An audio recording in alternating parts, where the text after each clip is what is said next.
Okay, here it goes. Okay. All right. Hey, everybody, thank you for tuning in at the Conquer for Me podcast. And this is the She Is movement based off of the She Is Volume 1 that has been released. It will be published in Amazon stores for purchase, hardcover and paper cover. Right now, you can purchase it online. And we have the survivors here who have some chapters in the book. And I'm super excited to be able to announce this event at G Girl G Girls Closet here in Aurora, Colorado, with Patricia, who will be in volume 2. So the She is based off of my memoir workbook, Who She Is, and it is supposed to support survivors to be seen, heard, and understood, and be able to give them a voice and understand that it is important to understand what happened to you, but not to live in silence, and that it is okay to expose your truth. And so I just wanted to scroll down here because, as you can see in the background, this is my memoir workbook, Who She Is. But then if you go to the site and you scroll down, um, after the podcast, it says join the She Is movement because volume 2 is accepting submissions. But then here's the actual book. So the survivors was Amber, Riley, Crystal, Marlena, Christina, Natalie, Amy, and Anonymous, and two others. Unfortunately, did it was dedications, and so this is the book. We're going to open it, and I'm going to bring up Amber. She has a chapter in the book, and so yeah, here's Amber.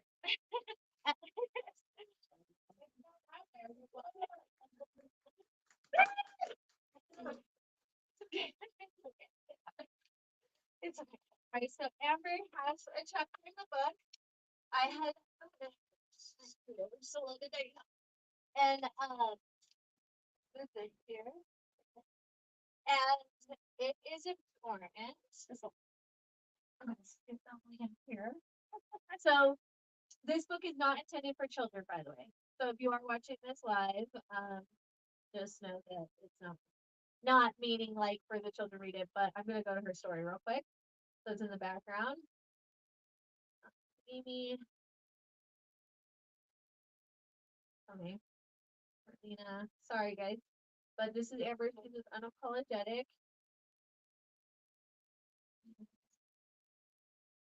Okay, there she is. Okay, so this is Amber, and there's so you can see. Okay. First of all, I just want to say thank you. I'm just really grateful to be um connected to the She Is movement. It's actually funny. It's actually crazy, right? Actually, there's no coincidences. But I literally had in my calendar that I was going to release something about my story. May 25th was in my calendar already, but I literally had no idea what that meant.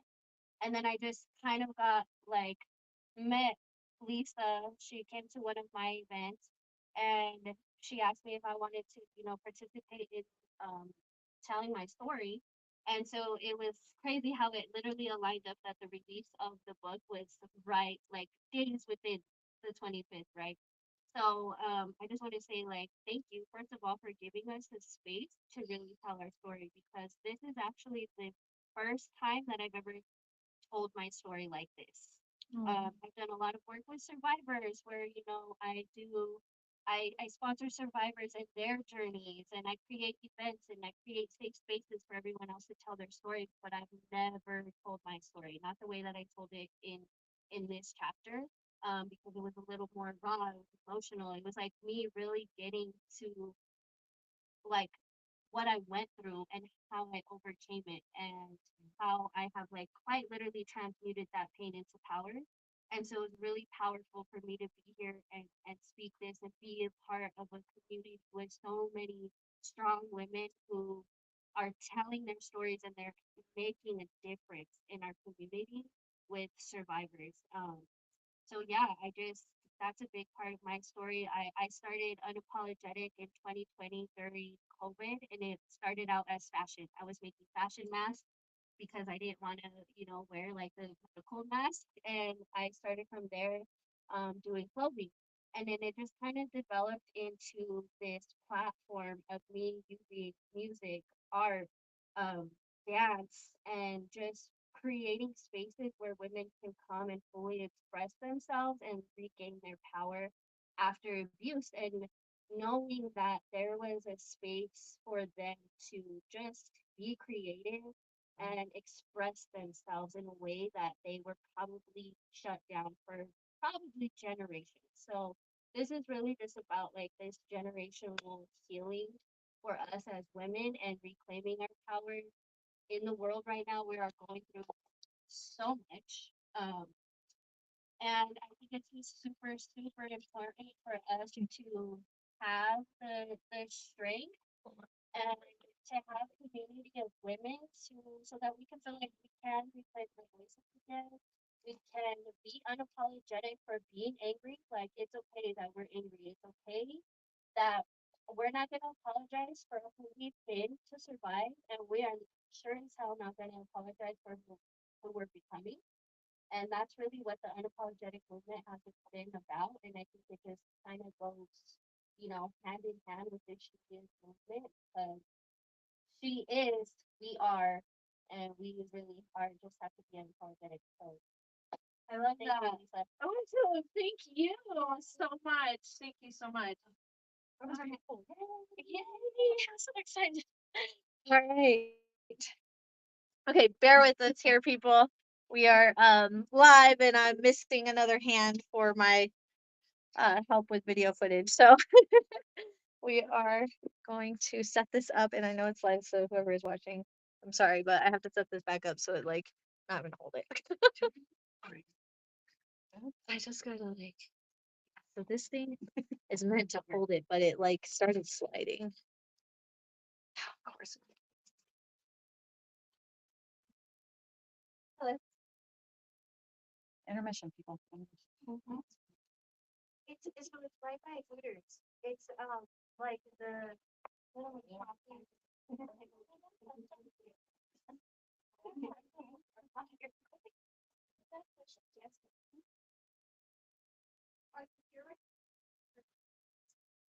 Yeah. Ask her questions. Yeah. You guys want to go on for something? Yeah. Here. Don't record the bill at the 20, so when you go out, you can't open the doors till they open. Okay? Are you okay with that? Yeah. But if the front doors, I'm gonna go check that. I wanna lock it. Okay.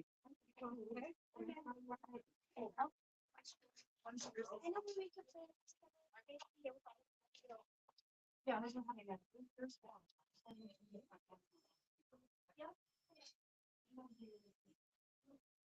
Yeah, I can come outside and come get you real quick. Oh no, you're okay. Okay, I'll come out there. Okay, bye. I'm gonna go get the she's out there. They're good, Crystal. They're in their same spot. Patty. I should tell you, my best friend over there. I was like, Patty, get over here. And your arms might be longer. South. There we go.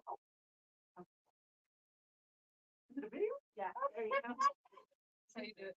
Is it a video? Well, that's yeah. Me neither. I don't have any good snap with my brother. But yeah, I was gonna say that's on my platform. I don't.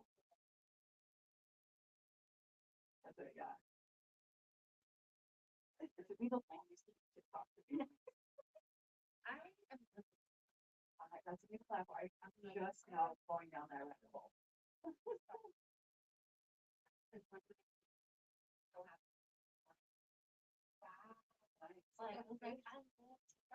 just so many like reach so much. There's so many other people. Yeah. I put them on all of them. For like Instagram is I love Instagram too, but it's like it's more local. Yeah, It's not not like a not a national, yeah. Like in this group chat. On Instagram it's like there's girls all over the world. So I think it's a lot of different like all the different groups. So tell us again, how much have you guys been working? You and Lisa? I just met recently in October. That's year. That's crazy. She has done a lot with all of us in that small amount of time. Crazy. I know, actually, I think, oh, it's like in October, I was doing back to part of it came out right away, like, oh, it came out with, I'll tell you that story. Yeah, this one, but I was doing Recipe Party Reclaiming Your Voice, and they were doing a panel of survivors. Doing that event, so I think I was hosting, and I was like, alright, guys, sorry, Zenobia, she's here. She is the VP of the nonprofit, and she also is gonna be a volume two. She has the projector right there, so. You're gonna have to, that's like limbo, we're gonna limbo, right? Well, I went the other way. Patricia, OMG, girl, good night, so good to meet you. Yes, thank you. Chris, Hey, Jake. Hey, you know, have a chair. Here, I'll give you this my chair. Why is the circle going on?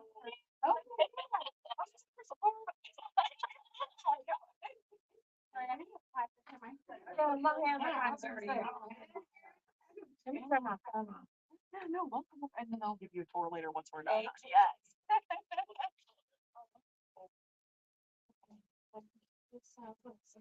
Oh, look who's next. I just recognize that face. Yeah. Okay, let's wait for this. You're gonna pour like how Amber pours, because Amber does big pours. Alright.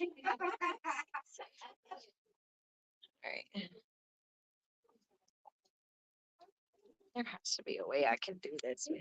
Oh, just a little bit about what- I'm actually really excited. I'm excited to get started with the part of that. Cheers. So I'll put her on my second one. She's the one I gave the gift certificate to. Oh, Yeah, she's the one I saw you that, like, we're going to try to get the clients in. This is my VP. okay. This is what. So I'm the first for-profit. I also Okay. Okay, so I'm gonna call Crystal. yeah, I got it, yeah. Sorry.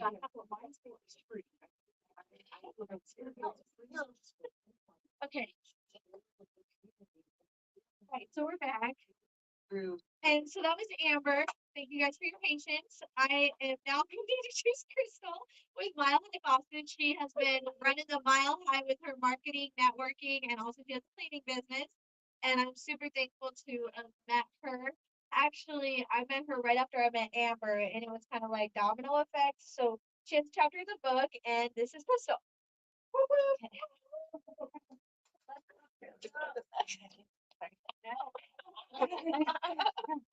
Limbo girl, you know, limbo. I'm just kind of gonna be here. You can be able to help me with this.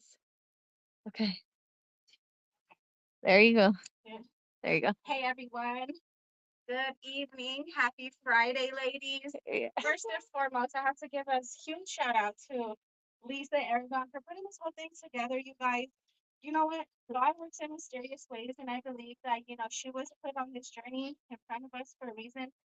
When I stumbled upon Lisa, I happened to be going through a lot of just legal things as far as like with my kids and stuff. And I'm a single mother out here just trying to figure it out, And so she came out, reached out to me, and surprisingly, she had been following my page for quite a couple years now.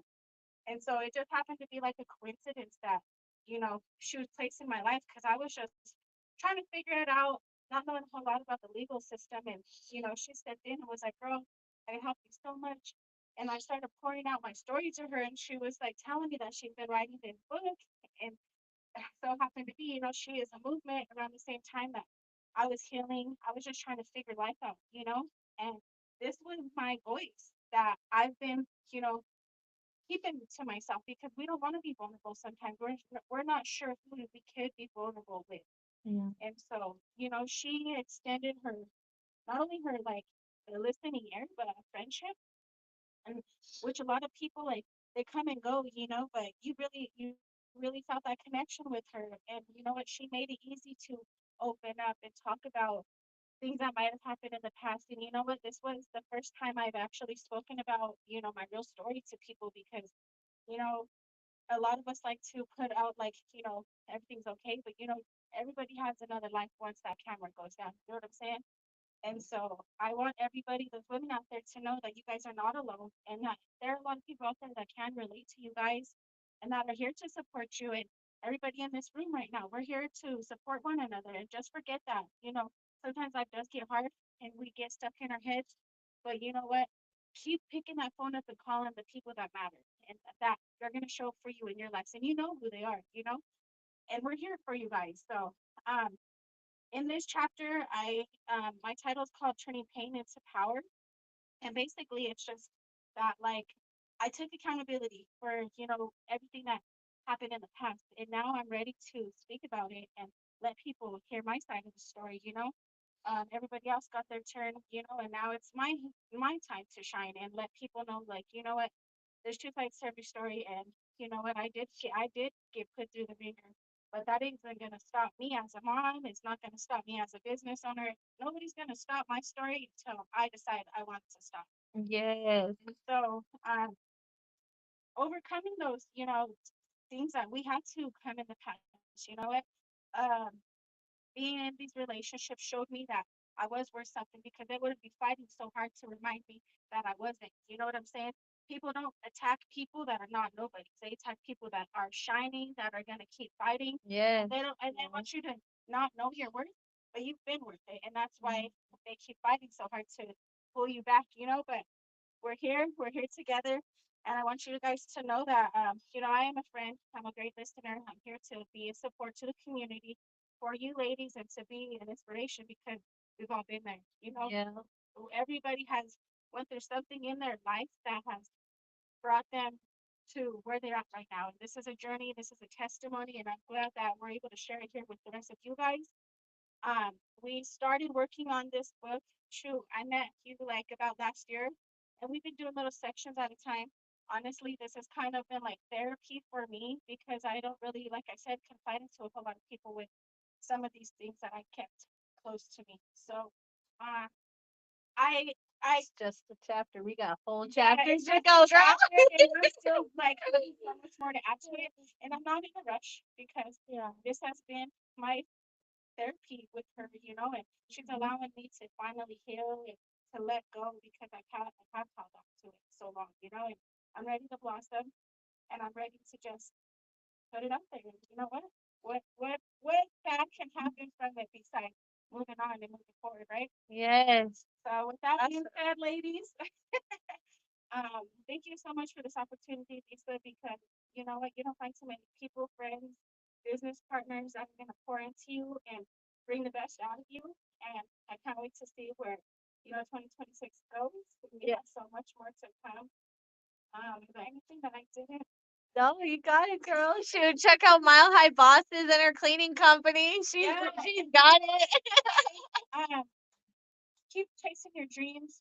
Don't let nobody tell you that your dreams are not possible, because as long as you keep showing up and being consistent and pouring into your business, some days might be good, some days might be bad, but showing up has been the biggest key to my success and meeting people, because maybe I might not be able to freaking bring a lot to the table today, but tomorrow, you know what I'm saying? Like, there's a whole lot more that we can all contribute to and make the best of it for one another. So, anywho, we started the Mile High Bosses. I would love for you guys to come network with us This Saturday. and tomorrow. We're going to be at the American Legions, guys. I'm throwing a huge networking event. We have over 40 plus vendors, 8 guest speakers, 6 Colorado performers. We would love for you guys to come check us out.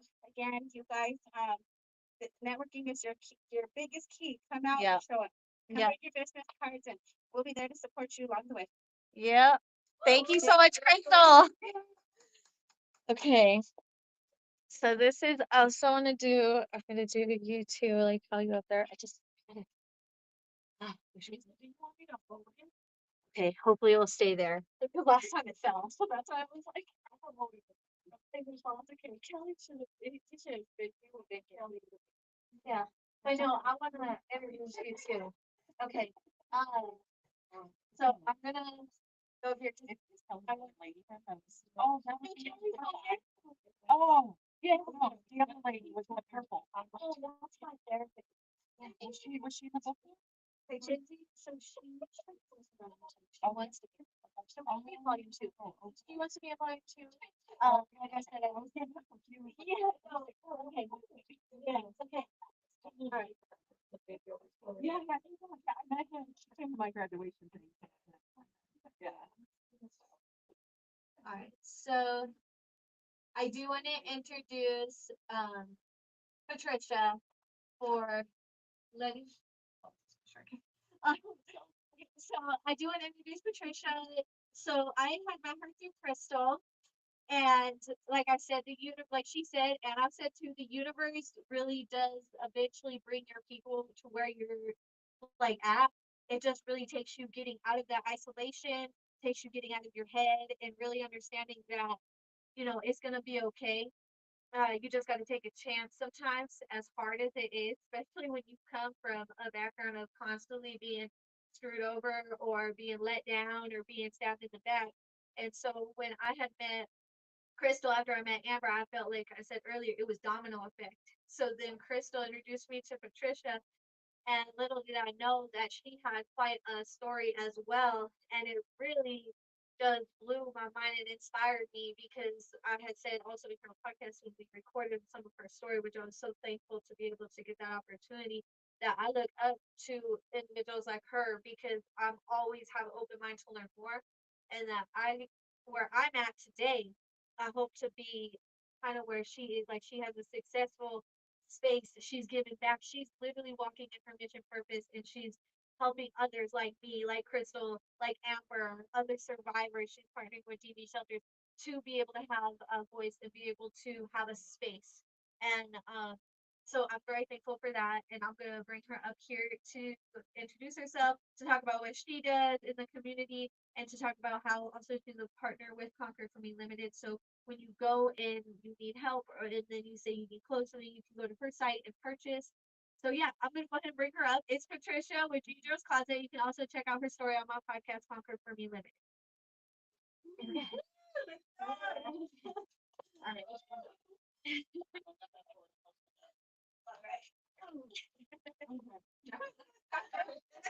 I know, right? Get low, get low.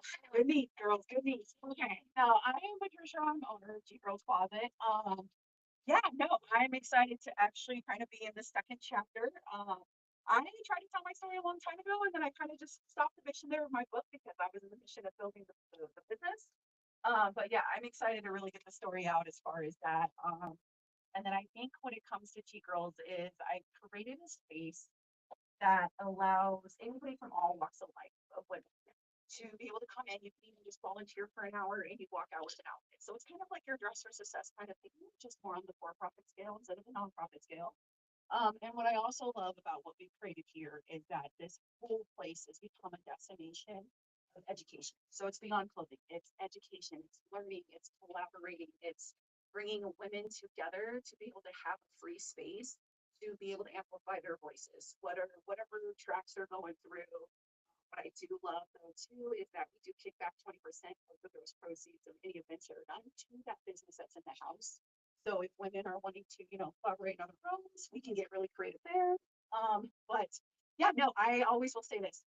You never give up on your journey. I know I'm going to not say much about my part because my part will be in the second part, but just know that I wobbled out of county jail. 10 days later, gave birth to my daughter. 2 months later, opened up my first boutique when I was 25. So yes, it is definitely something that is possible, and it doesn't matter what you have done in life. It's a matters about what it is that you do with the tools around you and the actual willpower that you have inside. Because there's the will, there's a way. So it's all about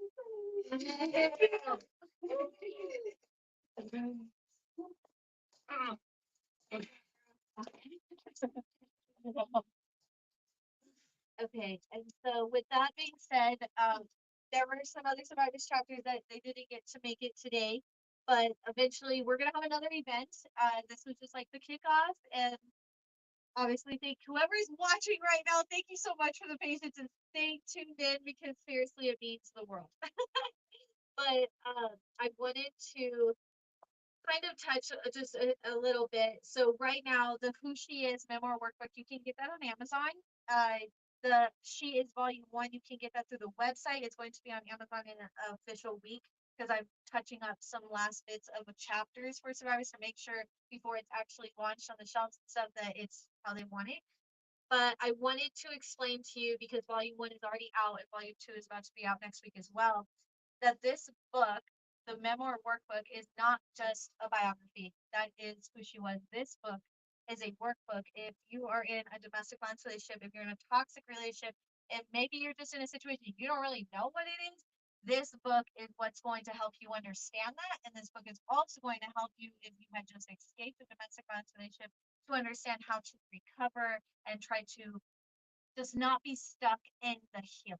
Because as someone who had to experience her last form of abuse, you do kind of get stuck on the hamster wheel of just constantly like having to heal therapy or just running away, like working, working, working and avoiding, avoiding. So what I have learned and practiced with a lot of work with like my shaman and hypnosis and understanding energy and spiritual and also like my professional side of things is that it is a whole pyramid. So it walks you through like your basic needs. It walks you through like attachment styles, your neurodivergent like quirks. It's really cool and it's also fun.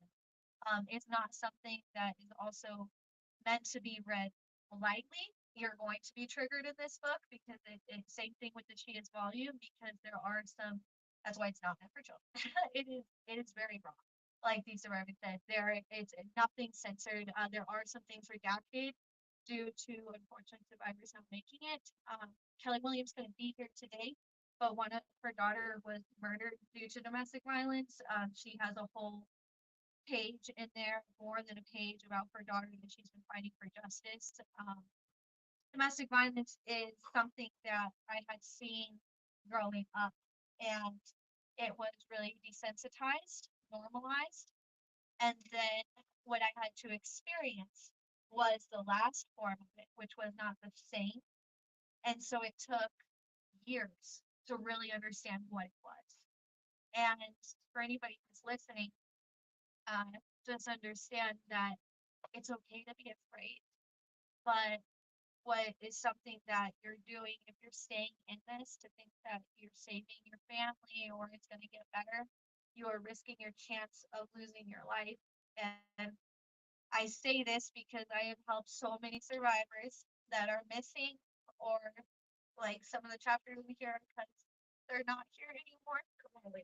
I'm sorry, it's super too. I don't want to like get too much of it, but um I want to give a shout out to Louisa Wagner. She is taking care of my soul sister's kids because my girl, she's my soul sister and she's somewhere. We don't know where, but she was a beautiful woman and her chapter's in there and it's anonymous.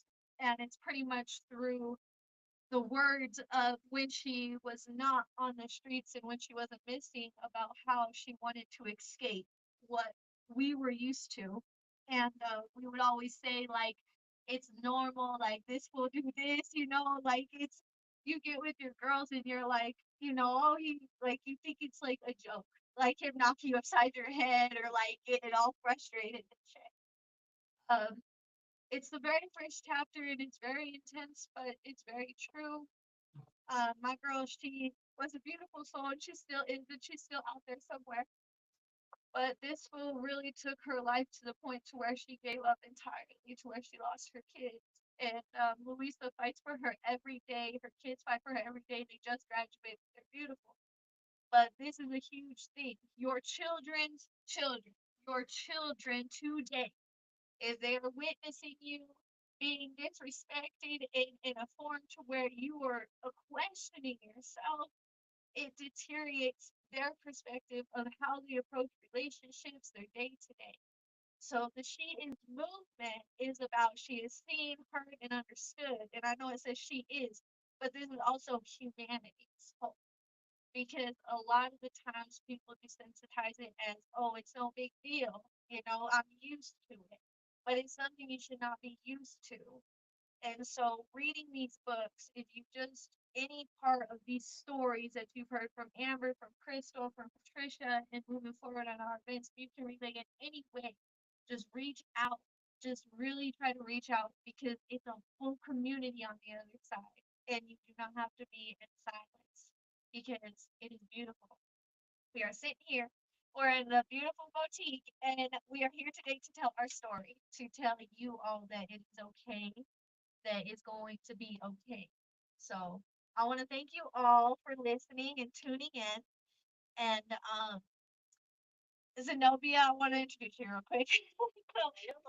So Zenobia, she is my VP of the nonprofit Conquer for Me Limited. She also has a home care agency called Blessed Hands. She is my strong hand in the nonprofit, and I'm so thankful for her too, as she is also another like survivor, and she has quite the story. She will be in volume 2 as well. So I'm gonna bring her up real quick so she can introduce herself. That's why you're here. You ain't got no knees like Patricia. Squats, guys, squats. She said the hips, girl. On the hips. All right, just watching this has made me cry. I don't know where to start. My name is Zenobia Armstrong. I am the founder and operator of Blessed Hands. Um, I caregive. I have a home of 40 individuals that I caregive for. I also am now a one up and running CASA agency where I place individuals with developmental disabilities in homes of people who want to care for them. I've been doing that since August of 2025. I'm very excited. Today I was late because I just dropped off a youth to a home. Um, and she was in the Tennyson Center, and it was so sad to see all the staff stand there and cry as she drove and she rolled us. Um, which means these kids are wonderful, right? And we have to pour our hearts out to them. There's a lot of people who refuse to care for them, but they're human just like we are. My backstory, I got a huge backstory.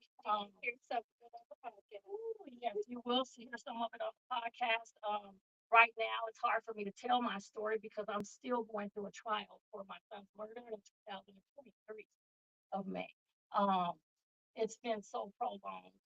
However, I know that God is doing it for a reason, right? I have a strong story behind my son's murder. Um, but I have a strong story also behind my um, tell me your name again. I'm so sorry. Crystal came up here and said from pain to power. And as she stated that, I'm like, dang, that was my name. I had created the name Pain to Power, right? But as I was sitting there and listening to her talk, I said, you know what? I am now projects to purpose. Okay. All right. Now the reason why is because I was born and raised in the East Side Projects out 27, right? And then the projects is a small community where everybody was poor. We didn't have nothing. We was raised off government cheese. Um, we didn't go outside the projects at all, right? The project neighbors raised us, so our parents was everybody's parents. You know, they was whooping ass. We didn't get to oh, we can walk by the neighbor's house cursing and they don't say nothing, they mind their business. No, we get our ass whooped. And mom's okay with that, right? So that's how we grew up. So when I moved out of the projects, I'm like, what the hell is this? It's the world of everybody. I didn't even know that these many people were in the world, right? And so as I grew up, father wasn't in the home, mom working all the time, I began to gangbang. Um, but in the projects, because it was all, if you got into it with somebody, it was fair fight. You go out there, everybody, the whole families are out there, everybody's watching y'all get down, right? So when I stepped outside the projects, I took that mentality. So I'm fighting everybody at school now, right? I then began gangbanging. I started fighting everybody in the hood. Just doing all this crazy recklessness. Got introduced to guns, drugs, all of the things, right? I tore up the community and now I'm ready to get back. Amen. So I say that to say that right now, not only do I own my business two of them. However, I also work a full-time job being a program administrator of violence interruption. What we do I work for the city of Denver. What we do is we show up to the scenes of shootings whenever an individual has gotten shot. We have multiple outreach organizations that show up to those shootings and support the community because the police are doing their investigation. They're looking for the suspect. They're taking care of the victims, right? But who's doing something for the community, right? So now we show up and we want to give resources to the community. So now I'm doing that. I do plan on incorporating that in my new nonprofit called ACT. It's Assisting Community Trauma. That program is 501c3 currently, and we're getting it up and running to be able to have kids act out restorative justice.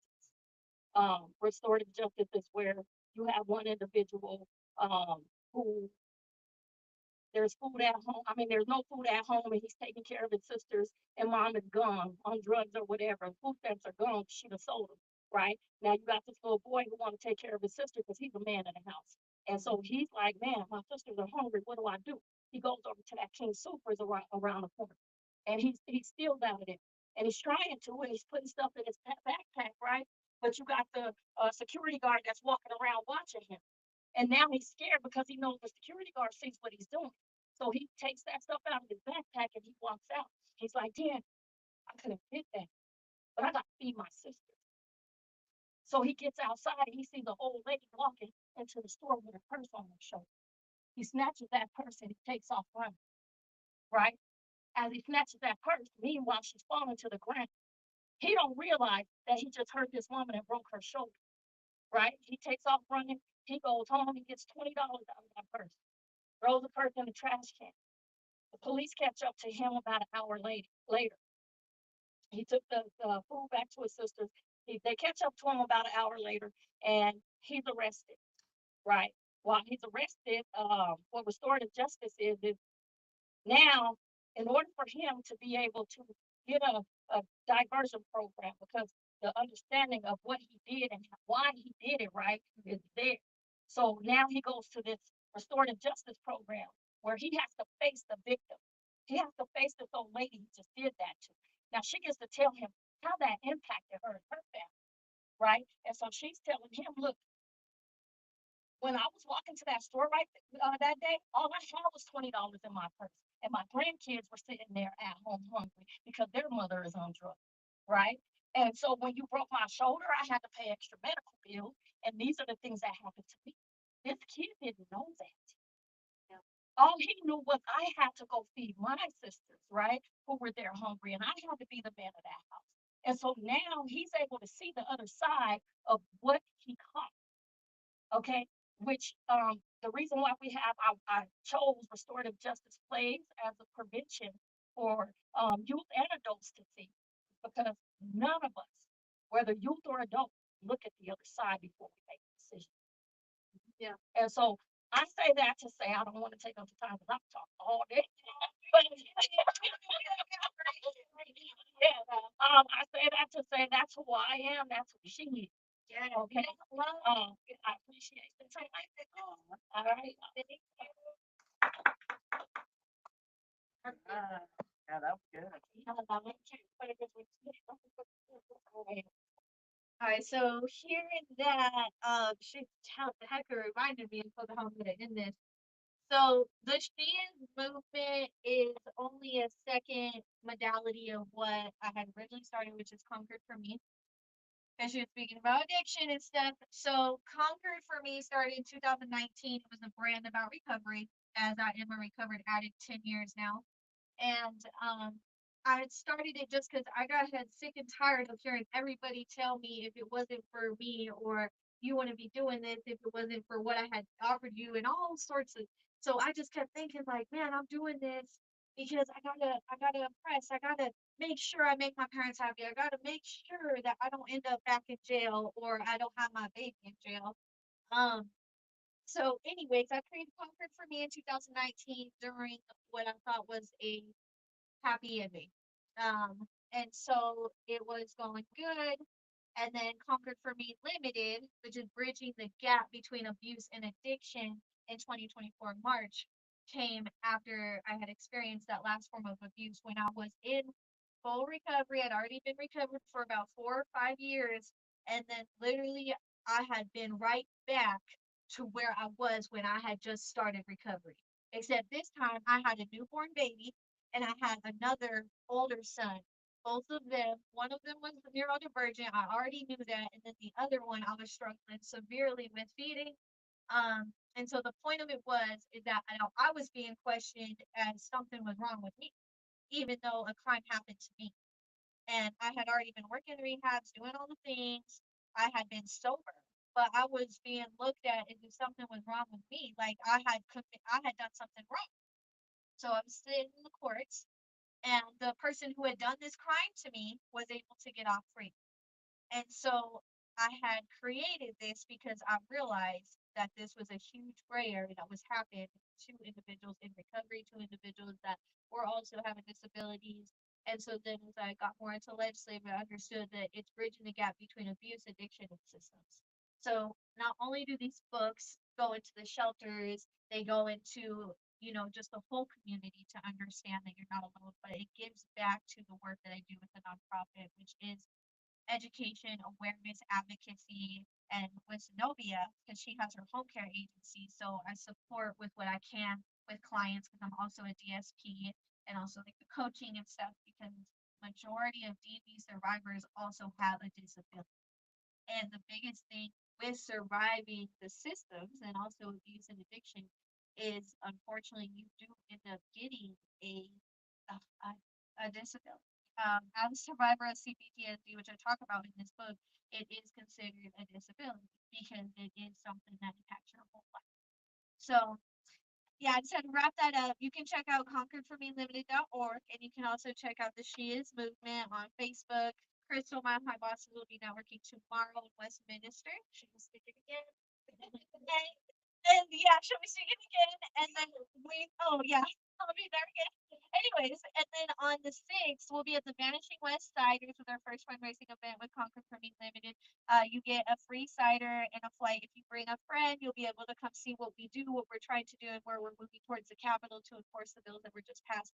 But altogether, it's a bridge to be the balloon for everything that Colorado has been working for to protect survivors and to bring public safety to where it's supposed to be.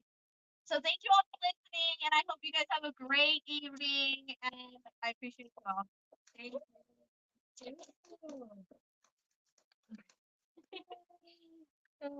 Okay.